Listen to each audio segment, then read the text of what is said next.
Hello students, this is Professor Praveen Patil.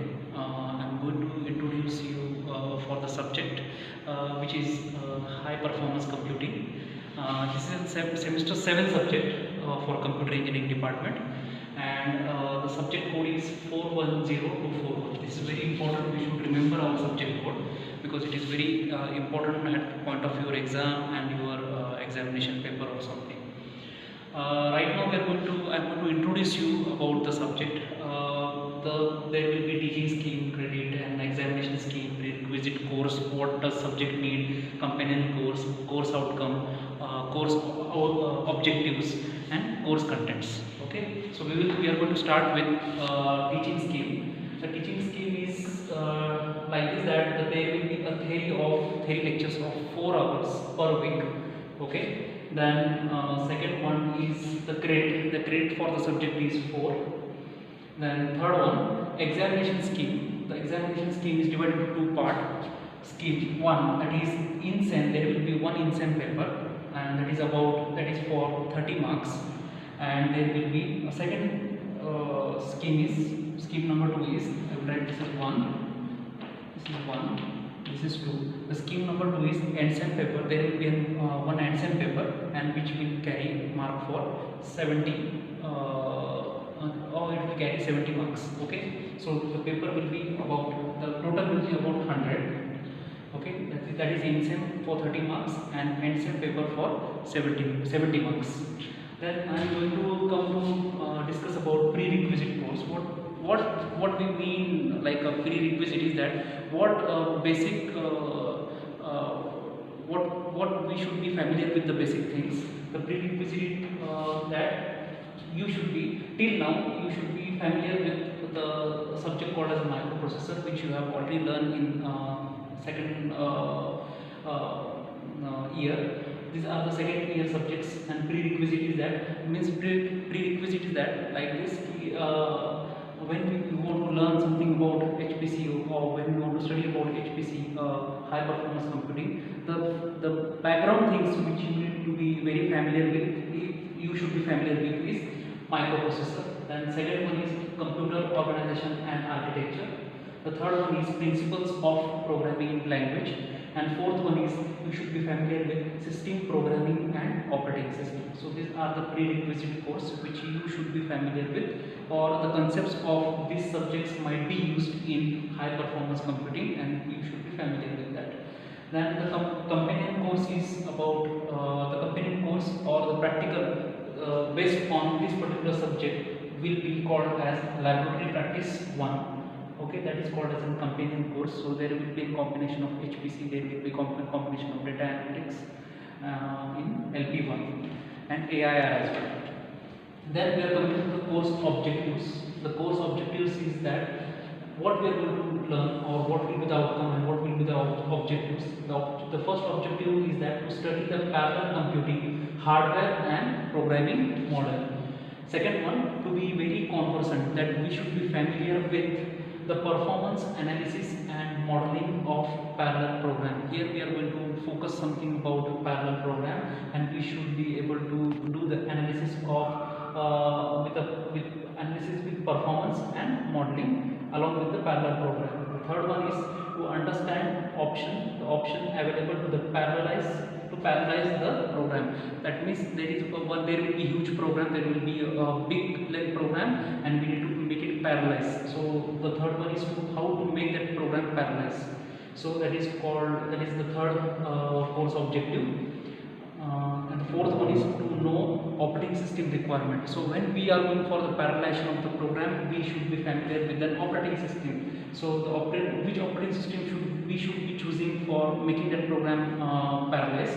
So to know operating system requirement, to qualify in handling the parallelization, we should be qualified. That means every time we will be working on parallelizing the program, and we should be familiar with operating system and techniques or analysis which are being used for paralleling the program. These were the course objective. Now we are coming to the course outcome. The student should be able to, what student will be able to do after this learning with this subject called as an high performance computing. So the first one, describe different parallel architecture, interconnect new programming model. So this will be the outcome. So we will be describing different parallel architecture. There are many parallel architecture which we are going to study, and how they are interconnected with each other using network programming model. Second one, to develop efficient parallel algorithm to solve given problem. We are going to develop an efficient parallel algorithm. One problem will be given, and we are going to solve it by using an efficient algorithm, the proper algorithm. Third one, analyze and measure performance of modern parallel computing system. We are going to analyze it and measure the performance of modern parallel computing system. And the fourth one is build the logic to parallelize the programming task. We are going to build the logic. We are going to write the program. We are going to build it and make it parallel. Make the programming. We want to execute that program in parallel format by using an appropriate operating system, by using input analysis techniques. Okay, so building the logic, we are going to build the logic, we are going to write the logic, we are going to implement the logic to parallelize the programming task. The task will be in parallel format. So this was course outcome. Now we are going to switch to course contents. What will be our course content?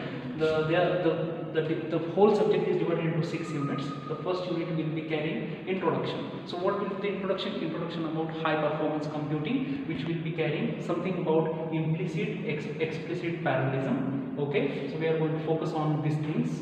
Unit number 2, that is parallel programming principle. In this parallel programming again, so in this we are going to learn something about principles of parallel programming and something about load balancing, how the load balancing will be done on a number of computers, okay, by using different techniques.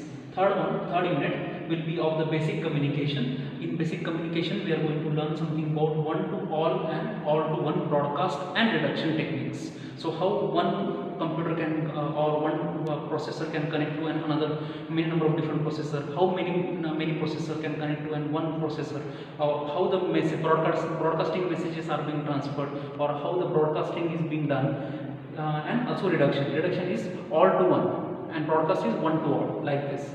So this technique we are going to learn in unit number 3.